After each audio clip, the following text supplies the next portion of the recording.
Pinter Mulai banget. Teh. Mulai Dio. Sok. Oke. Bismillahirrahmanirrahim. Assalamualaikum. Waalaikumsalam warahmatullahi wabarakatuh. Warahmatullahi wabarakatuh. Pertama-tama puji syukur kita panjatkan kepada Allah Subhanahu wa taala yang telah memberikan kesehatan kepada kita semua sehingga kita dapat melaksanakan perkuliahan hari ini. Sebelumnya perkenalkan kami dari kelompok 9 yang beranggotakan saya sendiri Dila Nurul Apni, Saskia Isabella, Aulia Fahriani, dan Windy Widiawati.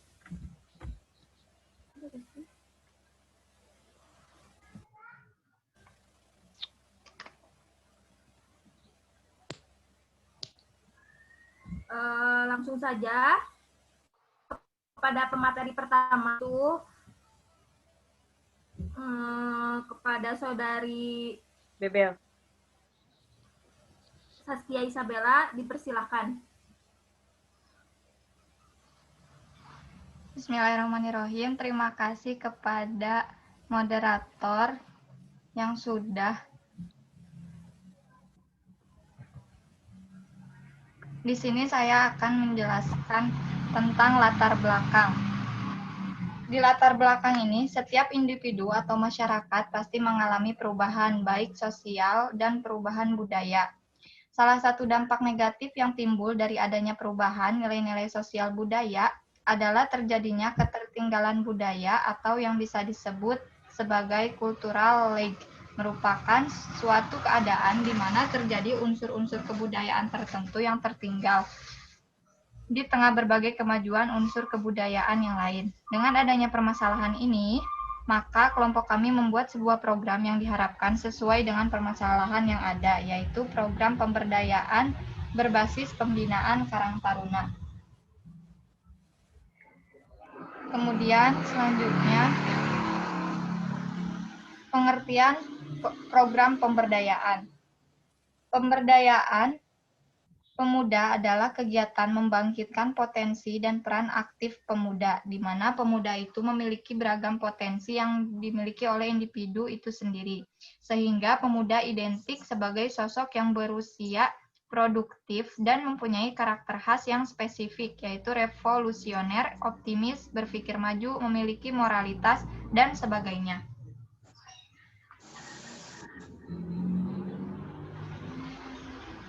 Kelemahan mencolok dari pemuda adalah kontrol diri dalam artian mudah emosional, sedangkan kelebihan pemuda yang menonjol adalah mau menghadapi perubahan, baik perubahan kultural maupun perubahan sosial dengan menjadi pelopor perubahan itu sendiri. Kemudian slide selanjutnya, perubahan nilai-nilai sosial budaya. Perubahan nilai-nilai sosial budaya ini merupakan sebuah gejala berubahnya struktur sosial dan pola budaya dalam suatu masyarakat. Perubahan sosial secara umum dapat diartikan sebagai suatu proses pergeseran atau berubahnya struktur atau tatanan di masyarakat, meliputi pola pikir yang lebih inovatif, sikap serta kehidupan sosialnya untuk penghidupan yang lebih bermanfaat. Perubahan nilai-nilai sosial budaya ini, setiap masyarakat, baik tradisional maupun modern, akan selalu mengalami perubahan-perubahan secara berkesinambungan. Perubahan-perubahan tersebut mengikuti perkembangan yang ada. Dengan menggunakan akal dan pikirannya, manusia mengadakan perubahan-perubahan dengan menciptakan berbagai teknologi untuk memenuhi kebutuhan yang sangat kompleks dengan maksud untuk memperbaiki taraf hidupnya. Sekian materi yang saya sampaikan, saya kembalikan kepada moderator.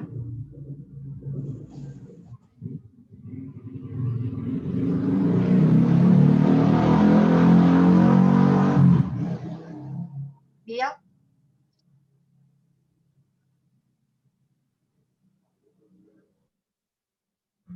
di-mute dia. Nggak kedengeran. Nyalain dulu. Oh iya, lupa, maaf. Terima kasih kepada Saskia Isabella yang telah memaparkan materinya.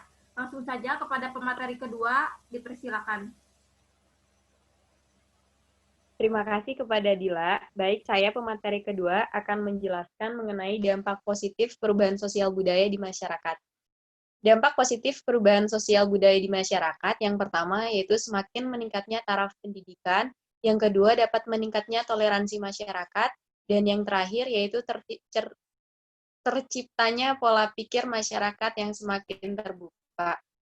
Kemudian, dampak negatif dari perubahan sosial budaya di masyarakat yaitu contohnya yang pertama adalah kesenjangan sosial, yang kedua meningkatnya tindak kriminalitas, dan yang terakhir yaitu perilaku yang semakin konsumtif. Selanjutnya yaitu program yang dapat menanggulangi permasalahan dari dampak perubahan nilai-nilai sosial dan budaya. Kami membuat program pemberdayaan kepemudaan berbasis pembinaan Karang Taruna.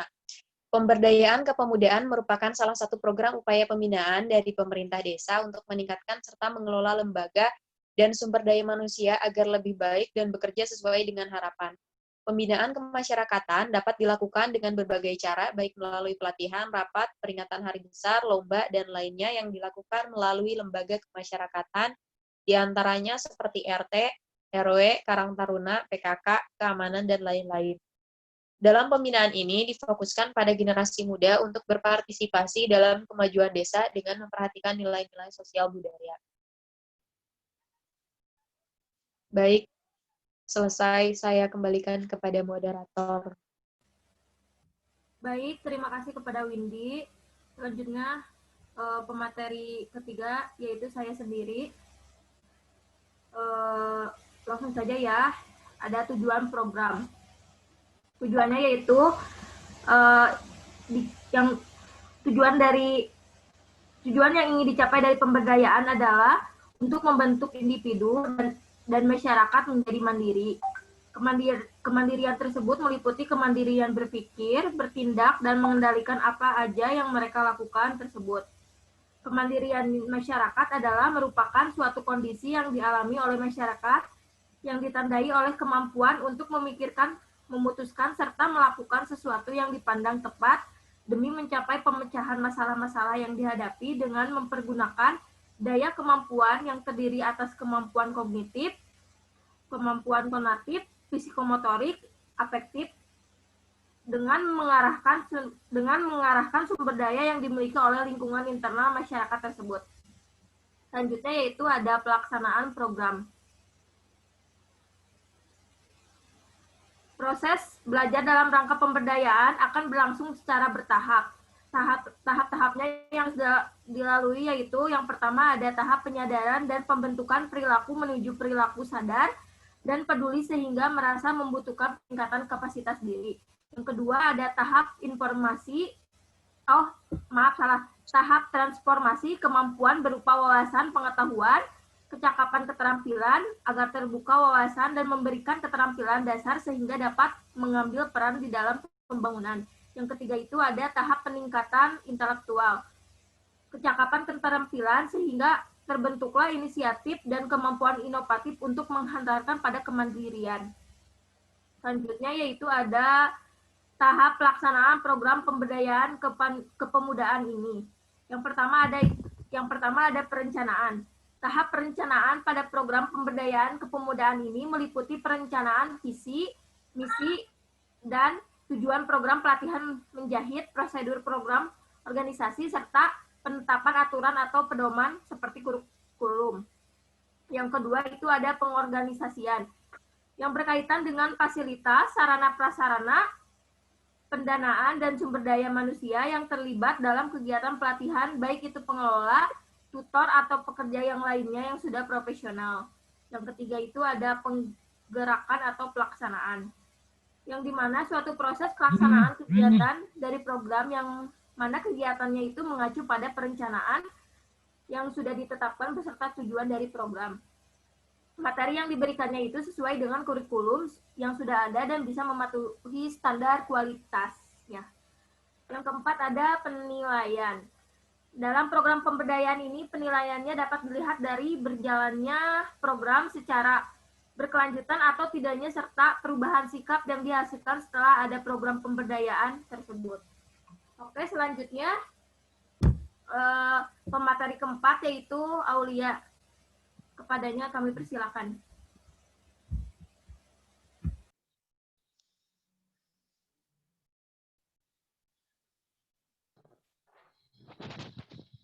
Terima kasih Saudara Dila.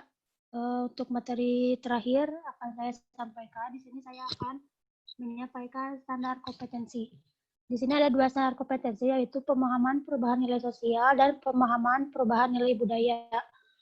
Untuk pemahaman perubahan nilai sosial, materi pokoknya adalah pengertian perubahan nilai sosial dengan tujuan peserta mampu menjelaskan apa itu perubahan nilai sosial.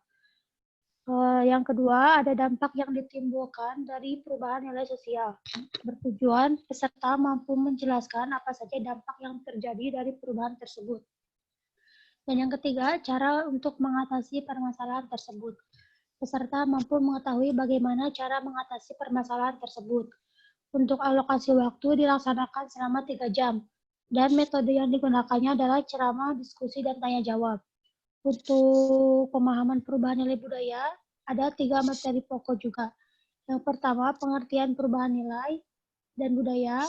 Yang kedua, dampak yang ditimbulkan dari perubahan nilai budaya. Yang ketiga, cara untuk mengatasi permasalahan tersebut. Tujuannya, peserta mampu menjelaskan apa itu perubahan nilai sosial. Peserta mampu menjelaskan apa saja dampak yang terjadi dari perubahan tersebut. Dan peserta mampu mengetahui bagaimana cara mengatasinya. Untuk alokasi waktunya dilaksanakan selama 3 jam dengan metode ceramah, diskusi, dan tanya jawab. Indikator keberhasilan.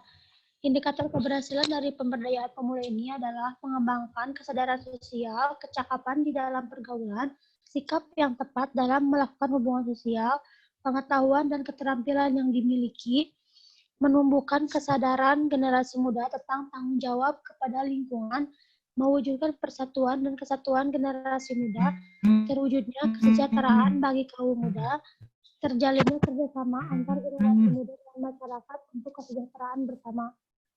Lalu menambah akrab antar generasi muda, menambah informasi terkait kegiatan yang dapat mengembangkan pribadi dan masyarakat umum. Lalu ada manfaat dari kebudayaan bagi kemajuan masyarakat. Yang pertama adalah kecakapan di dalam pergaulan, yang kedua sikap yang tepat dalam melakukan hubungan sosial, yang ketiga pengetahuan dan keterampilan yang telah dimiliki, yang keempat menumbuhkan kesadaran generasi muda tentang tanggung jawab kepada lingkungan, yang kelima mewujudkan persatuan dan kesatuan generasi muda, yang keenam terwujudnya kesejahteraan bagi kaum muda, yang ketujuh terjalinnya kerjasama antar generasi muda dengan masyarakat untuk kesejahteraan bersama, yang kedelapan menambah akrab antar generasi muda, dan yang terakhir menambah informasi terkait kegiatan yang dapat mengembangkan pribadi atau masyarakat umum. Kembali kepada moderator. Terima kasih kepada Saudari Aulia. Selanjutnya yaitu sesi pertanyaan ya. Berapa sesi, Win? Berapa orang maksudnya? Maksimal 2 aja, Bil. Ya udah. Silakan kepada teman-teman yang ingin bertanya, dipersilahkan.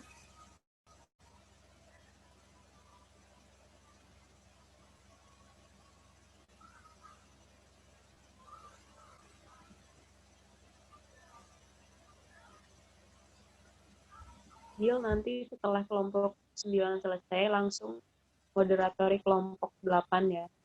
Ya, siap, enggak. Ini apakah ada yang bertanya yang lainnya, teman-teman?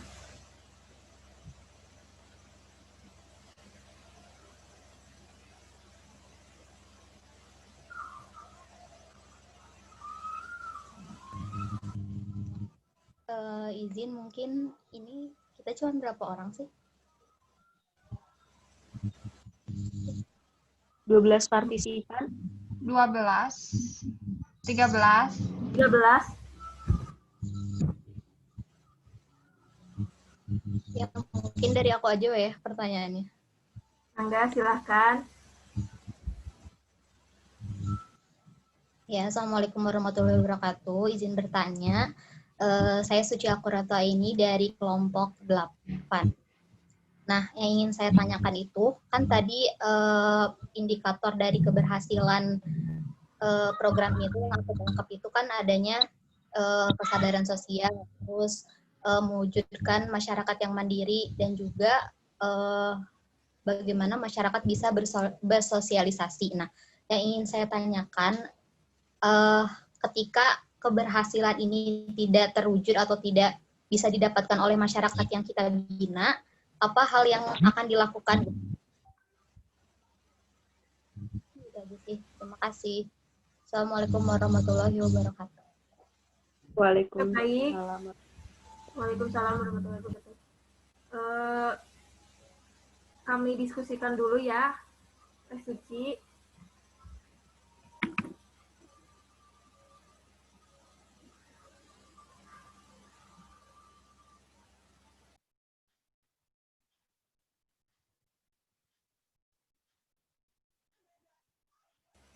Mohon maaf, Suci, pertanyaannya bisa diulang?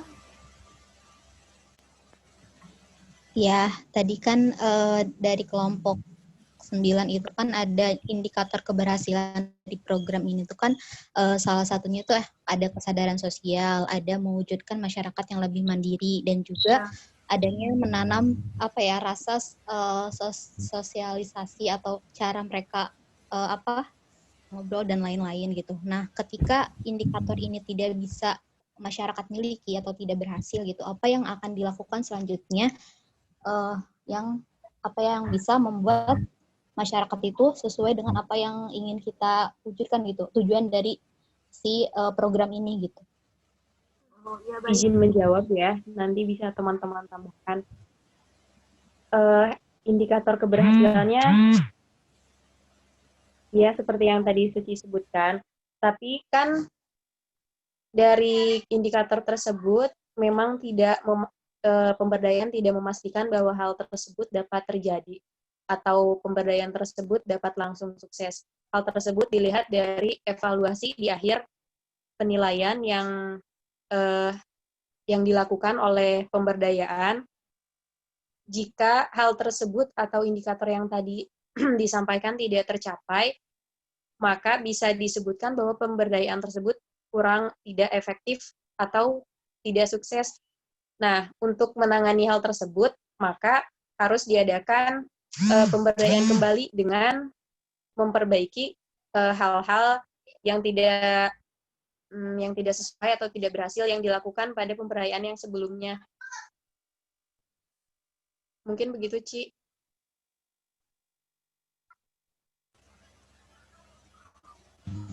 Oh iya, berarti kalau misalnya itu dihapuskan gitu programnya kalau memang nggak efektif gitu ya Teh? Bukan dihapuskan, mungkin lebih tepatnya diperbaiki. Oh iya. Siap Teh. Oh ya, ini nggak ada anggaran keluarnya Teh, anggaran biaya keluar. Oh iya, kami lupa memasukkan anggaran itunya sih, dananya. Iya.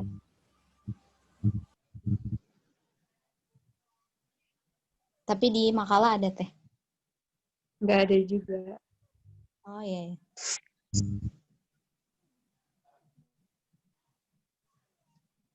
Udah paling Teh dari aku cuman gitu aja. Terima kasih jawabannya. Ya, sama-sama Suci. Apakah yang lainnya ada juga yang mau bertanya? Silakan.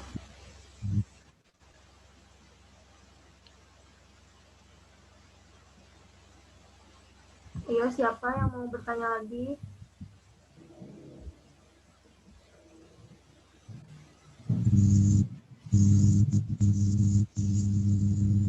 Sudah ada ini Teh? Apa gimana? Oke. Langsung kelompok 8 aja. Oh, ya udah. Baik. Sebelumnya terima kasih ya kepada Suci yang telah bertanya. Mudah-mudahan diskusi kali ini bermanfaat. Mohon maaf bila ada kekurangan dari kelompok kami. Wabillahi taufiq wal hidayah. Wassalamualaikum warahmatullahi wabarakatuh. Waalaikumsalam warahmatullahi wabarakatuh. Ada ya Nina dan Anas.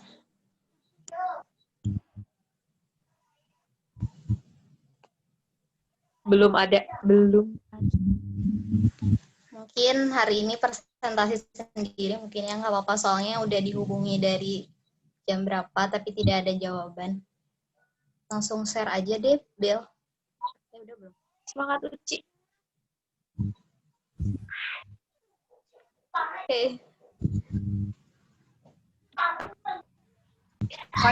Light.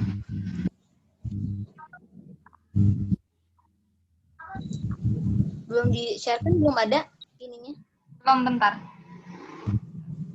PPT-nya apa?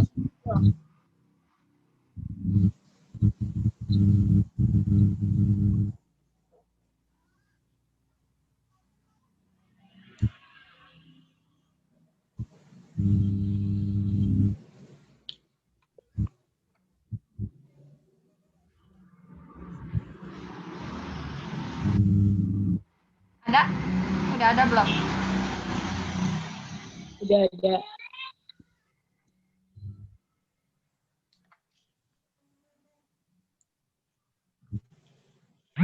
Bismillahirrahmanirrahim. Assalamualaikum warahmatullahi wabarakatuh.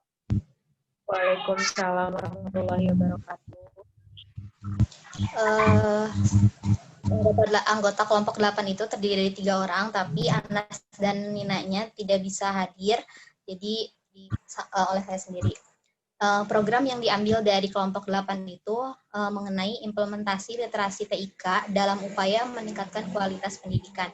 Isunya itu mengenai perkembangan ilmu pengetahuan dan teknologi. Langsung aja ke latar belakang, Bel.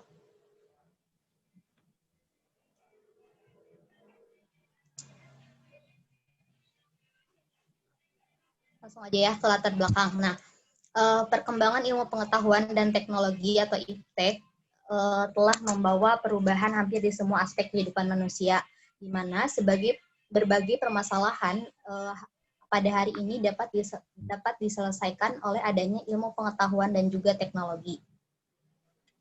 Perkembangan ilmu pengetahuan dan teknologi juga ini menjadi daya saing dari berbagai negara untuk menunjukkan kualitas dari negara ataupun sumber daya manusianya masing-masing. Ditambah dengan keadaan sekarang, yaitu dengan adanya pandemi COVID-19, membuat kita tidak bisa bertatap offline atau bertatap muka, menjadikan kita segala kegiatan seperti belajar, beribadah, bekerja, semuanya online gitu atau daring. Jadi mengharuskan masyarakat bisa melek terhadap teknologi. Selain segala kegiatan yang diubah dari asalnya offline menjadi online, dampak negatif dari keadaan pandemi ini adalah tersebarnya berita-berita hoax. Masyarakat yang mungkin awam terhadap teknologi, awam terhadap ilmu pengetahuan, mereka langsung saja menerima informasi-informasi yang tersebar di sosial media, contohnya, yang bahkan kebenarannya itu belum tentu gitu. Tunggu sebentar, Cik. Mohon maaf dipotong. Iya, ya. Ini Zoom-nya kalau keluar masuk lagi ke alamat yang tadi ya.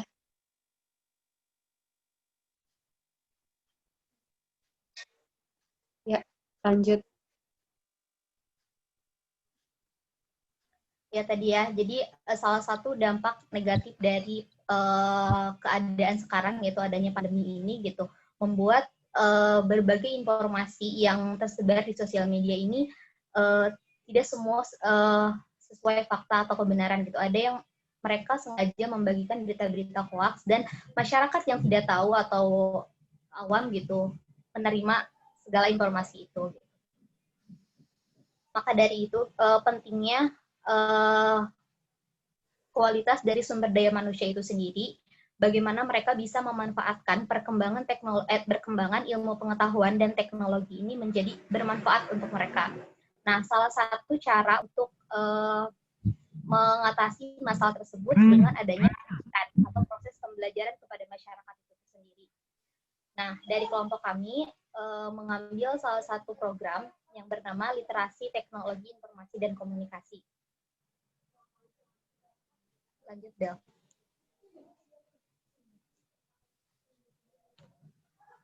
Nah, apa sih maksud dan tujuan dari program literasi teknologi informasi dan komunikasi ini? Yang pertama, untuk mengenalkan dan memberikan keterampilan kepada peserta didik dalam memahami dan mengimplementasikan ilmu pengetahuan dan teknologi dalam kehidupan sehari-hari.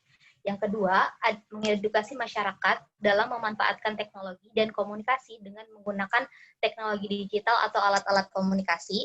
Yang ketiga, adanya memberikan pengarahan mengenai bagaimana menangkap suatu informasi yang tersebar di media. Selanjutnya, yang keempat, memberikan inovasi baru kepada pendidik dalam melakukan proses pembelajaran di era modern ini. Yang terakhir, yang kelima, adanya memfasilitasi peserta didik dalam proses pembelajaran di era modern. Selanjutnya, adanya sasaran dari program ini, yaitu yang pertama, masyarakat sekitar lingkungan program. Yang kedua, warga belajar yang mengikuti PKBM atau Pusat Kegiatan Belajar Masyarakat. Yang ketiga, untuk perempuan dan laki-laki. Yang keempat, untuk masyarakat yang mempunyai keinginan mempelajari mengenai perkembangan ilmu pengetahuan dan juga teknologi. Maaf sebelumnya, kecepatan nggak? Atau emang harus cepat aja? Enggak, santai aja, Ci. Ya. Selanjutnya. Gimana enaknya aja, Salam. Siap. Lanjut, Bel.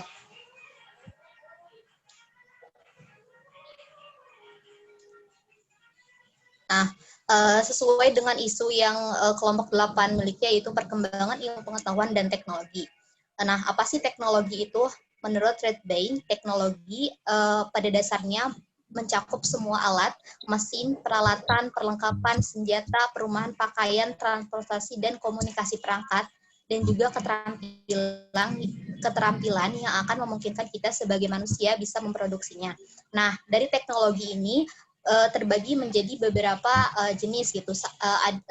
Dari kelompok 8 mengambil 2 jenis, yaitu teknologi informasi dan teknologi komunikasi. Yang pertama, teknologi informasi adalah seperangkat alat perangkat keras dan perangkat lunak yang digunakan untuk menyimpan berbagai informasi. Yang kedua, adanya teknologi komunikasi. Teknologi komunikasi ini adalah peralatan perangkat keras atau hardware dalam sebuah struktur organisasi yang mengandung nilai-nilai sosial yang memungkinkan setiap manusia untuk mengumpulkan, memproses, dan saling menukar informasi dengan individu lainnya. Ada beberapa jenis teknologi lagi, tapi kelompok kami hanya mengambil 2 karena menyambung dengan isu yang diambil. Gitu. Nah, selanjutnya, ilmu pengetahuan.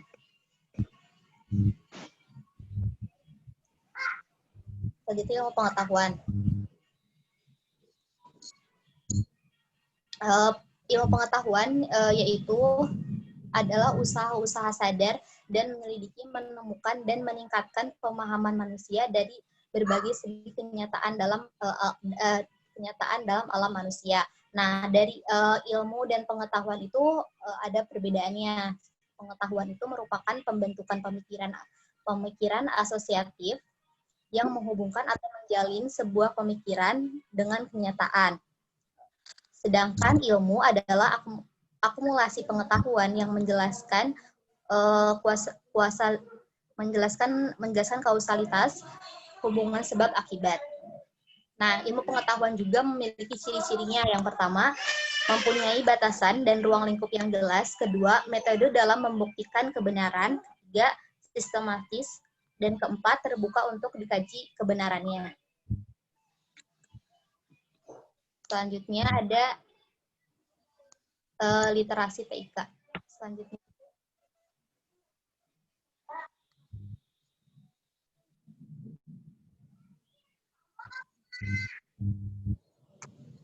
Nah, literasi TIK itu tadi program yang kelompok kami sarankan untuk isu yang sudah ditetapkan. Nah, apa sih literasi TIK ini? Literasi digital atau literasi teknologi informasi dan komunikasi ini diartikan sebagai kemampuan dalam menggunakan dan memanfaatkan media baru seperti internet untuk mengakses, menyebarkan, dan mengkomunikasikan informasi secara efektif. Literasi TIK ini dimaknai juga sebagai literasi media yang memposisikan manusia yang memiliki kemampuan untuk memahami, menguasai, dan memanfaatkan konten media massa. Nah, literasi TIK ini juga bisa seperti peralatan komunikasi, terus juga bisa untuk mengakses, mengatur. Nah, di sini itu belajar bagaimana masyarakat itu bisa memahami aspek-aspek tersebut. Selanjutnya, slide selanjutnya, Bel.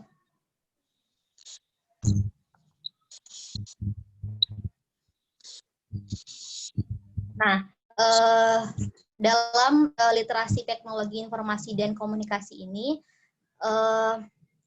ada beberapa aspek atau tujuan era performansinya, yaitu yang pertama ada define, yang kedua itu akses, yang ketiga adalah manage, yang keempat adalah integrate, yang kelima adalah evaluate dan create, dan communicate. Nah, itu adalah aspek-aspek atau kecakapan-kecakapan yang dapat dipelajari oleh masyarakat dalam program literasi teknologi informasi dan komunikasi ini. Oh ya, teknologi informasi dan komunikasi ini juga adalah salah satu program pemerintah yang menggalakkan literasi sekolah, tetapi lebih modernnya gitu, lebih yang tidak hanya berpaku pada buku saja gitu. Ini adalah salah satu program pemerintah yang menggalakkan tentang literasi sekolah. Nah, selanjutnya, slide selanjutnya. Slide selanjutnya ini ada pelaksanaan program. Yang pertama ada kurikulum. Nah, kurikulum yang diambil pada program literasi teknologi informasi dan komunikasi ini memakai kurikulum 2013 menyesuaikan dengan sekolah-sekolah formal dan juga memang adanya keterkaitan. Nah, kurikulum 2013 ini kurikulum yang berlaku dalam sistem pendidikan Indonesia. Kurikulum ini merupakan kurikulum tetap yang diterapkan oleh pemerintah untuk menggantikan kurikulum 2016 atau KTSP. Nah, proses pembelajaran dari kurikulum 2013 ini dikembangkan atas prinsip pembelajaran melalui kegiatan mengamati, melihat, membaca, mendengar, menyimak, dan menganalisis, menentukan keterkaitan, membangun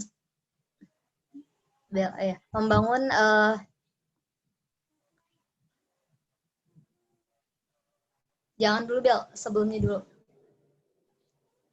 Nah, juga mengkomunikasikan maupun lisan, tulisan, gambar, grafik, dan lain-lainnya. Nah, selanjutnya.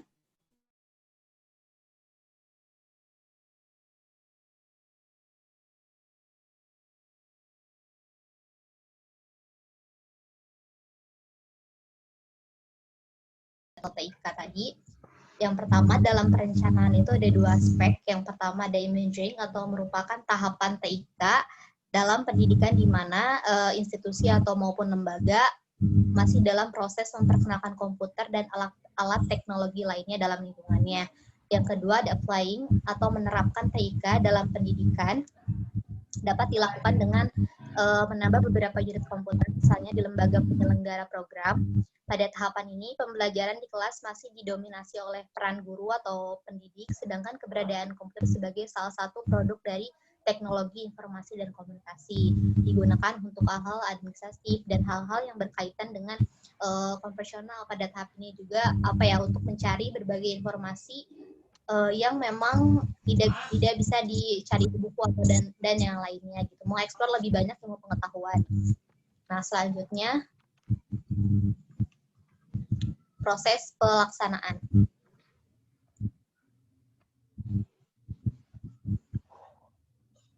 Loading bentar.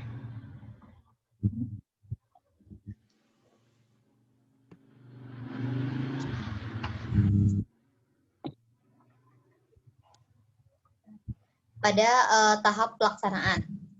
Tahap pelaksanaan ini terbagi merupakan transforming atau transformasi. pada tahap ini tuh tutor atau sebagai pendidik telah memiliki rasa percaya diri dan mengajar dengan menggunakan teknologi informasi dan komunikasi atau komputer. Jadi di sini pendidik ini sudah harus percaya atau sudah punya kompetensi gitu untuk melakukan pembelajaran atau mendidik dengan cara menggunakan teknologi informasi dan komunikasi. Nah, dalam proses pembelajarannya itu, jadi sebelum pendidik ini atau tutor itu memberikan mata pelajaran, nah sebelumnya itu warga belajar itu bisa membaca buku terlebih dahulu gitu, membaca buku yang non mata pelajaran selama 15 menit. Nah, nanti juga sebelum pembelajaran dimulai, pendidik juga harus bisa mengangkat isu-isu yang memang terkini gitu, yang bisa didiskusikan bersama warga belajar gitu. Jadi tidak hanya berfokus pada mata pelajaran yang akan dipelajari pada hari itu gitu.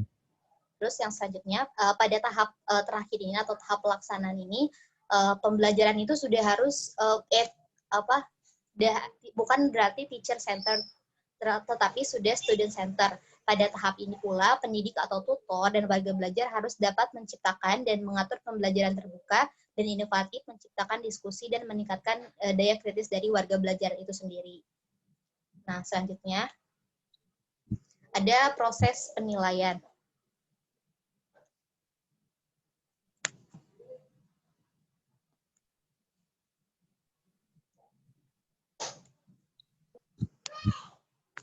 Nah, ini pada proses penilaian. Nah, ketika perencanaan, pelaksanaan sudah dilaksanakan oleh tutor dan warga belajar, maka ada di tahap penilaian atau nah, pada kurikulum 2013, karena program ini mengacu pada kurikulum 2013, maka ada 3 aspek penilaian. Yang pertama ada sikap, pengetahuan, dan juga keterampilan.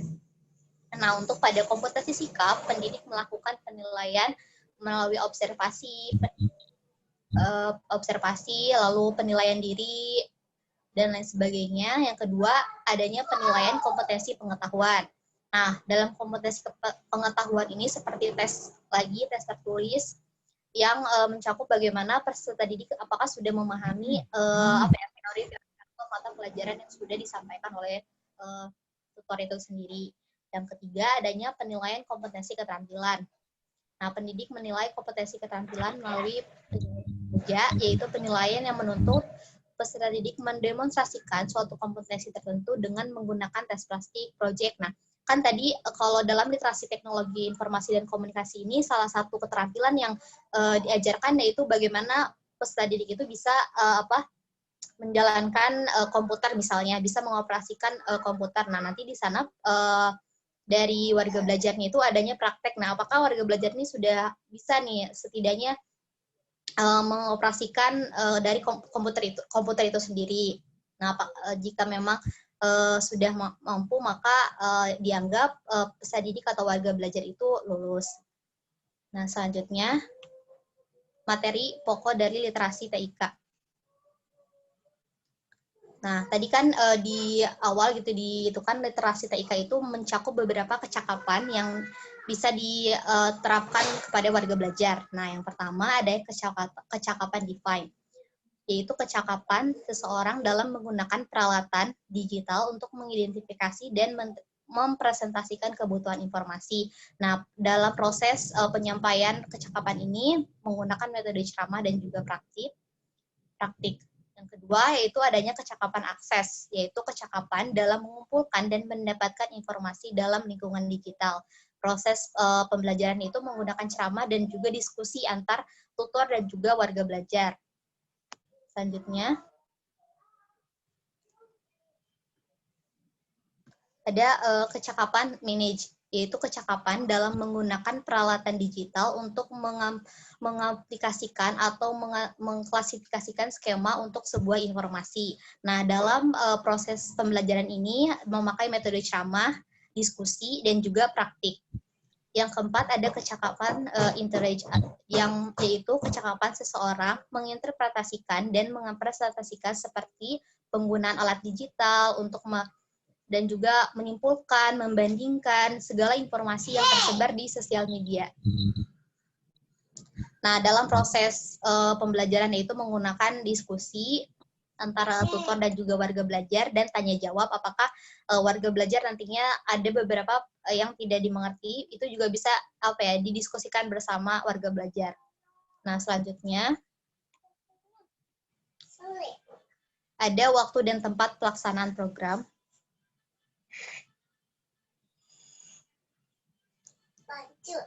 Belum ya?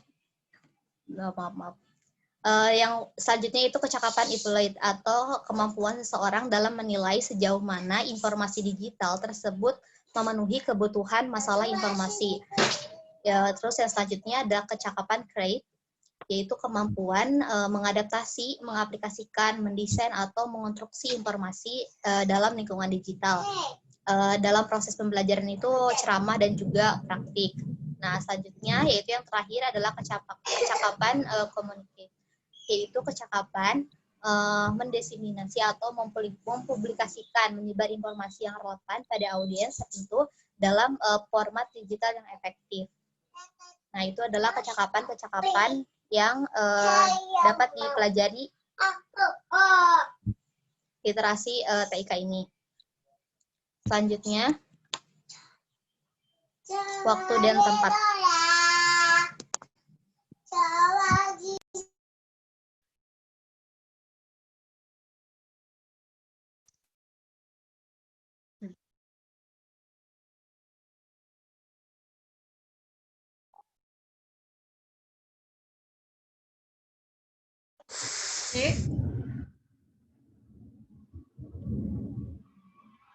Uci sedang mengatasi kerusuhan.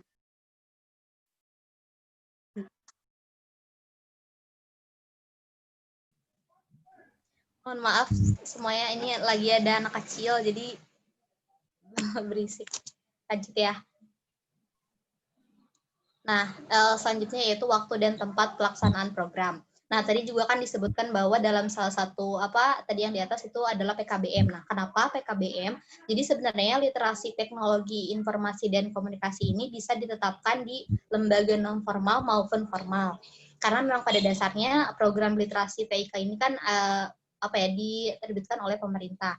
Nah, selagi di mana lembaga atau institusi itu adanya proses pembelajaran, maka literasi TIK ini sangat cocok dimasukkan kepada kurikulum. Karena juga PKBM adalah suatu wadah atau wadah dan dalam program mewujudkan pendidikan dan keterampilan yang terpadu dengan kehidupan dan kebutuhan masyarakat.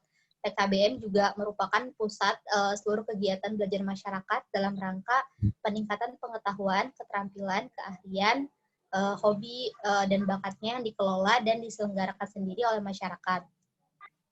Dan juga sejalan dengan bagaimana perkembangan ilmu pengetahuan dan teknologi ini bisa dipelajari gitu di PKBM, karena PKBM salah satu lembaga yang menurut kelompok kami gitu punya berbagai jenis proses pembelajaran dari mulai kesetaraan, keaksaraan, ada juga kursus dan lain-lain. Nah, maka literasi TIK ini juga cocok gitu dimasukkan kepada kurikulum yang ada di PKBM ini. Bagaimana nantinya masyarakat bisa mengetahui bagaimana nih perkembangan ilmu pengetahuan dan juga teknologi pada saat ini.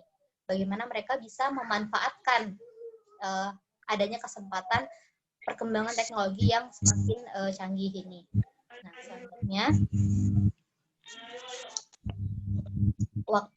waktu dari pelaksanaan program.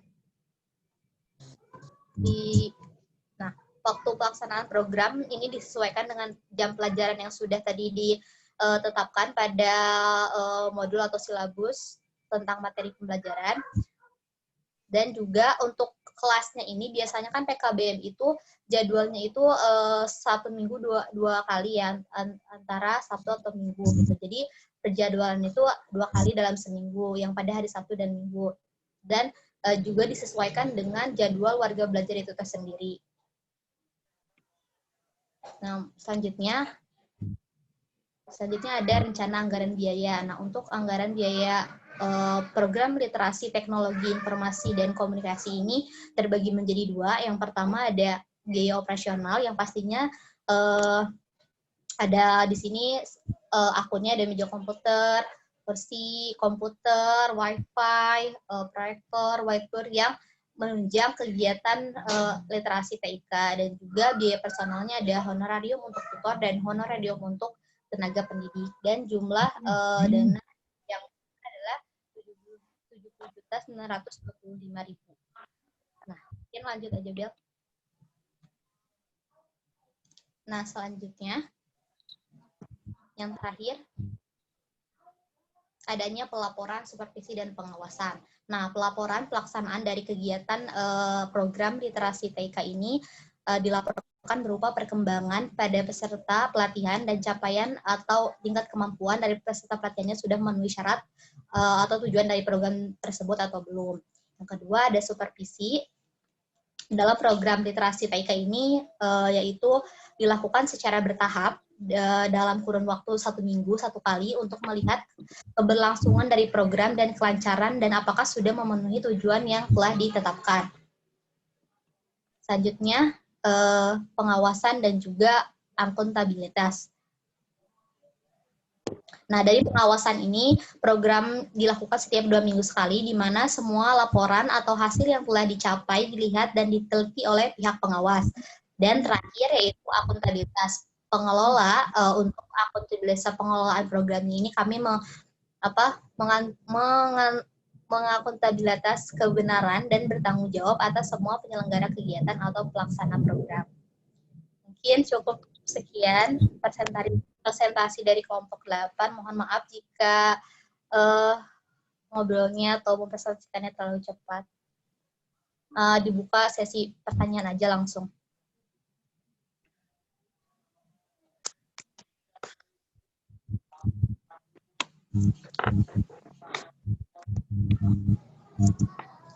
Ya, jika ada yang ingin bertanya, langsung ditanyakan saja.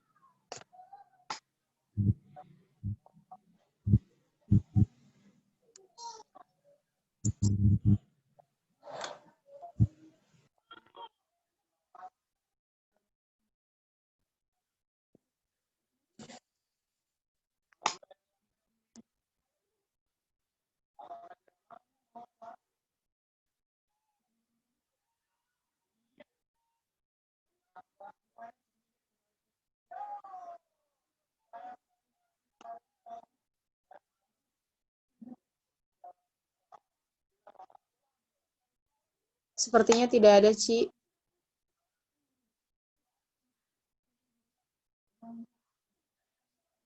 Uci, mute. Hey. Ya Allah, maaf. Lupa. Ya, mungkin kalau misalnya memang tidak ada yang ditanyakan, terima kasih. Saya perwakilan dari kelompok 8. Mohon maaf jika tadi masih banyak kesalahan. Wassalamualaikum warahmatullahi wabarakatuh. Waalaikumsalam warahmatullahi wabarakatuh. Waalaikumsalam warahmatullahi wabarakatuh. Deal, tutup deal.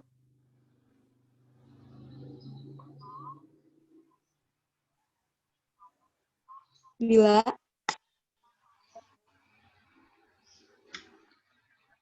Bentar, Win. Bentar.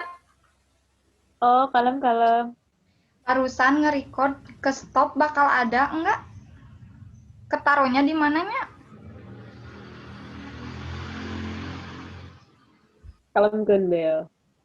Ya stop. Udah. Nanti lihat tuh di video. Sebelumnya, terima kasih kepada rekan-rekan yang sudah Tunggunya baru dah ditutup atau dulu. menyimak presentasi kali ini. Mohon maaf dari kelompok 8 sama 9. Wabillahi taufiq wal hidayah. Wassalamualaikum warahmatullahi wabarakatuh. Waalaikumsalam Waalaikumsalam warahmatullahi wabarakatuh. Waalaikumsalam warahmatullahi wabarakatuh.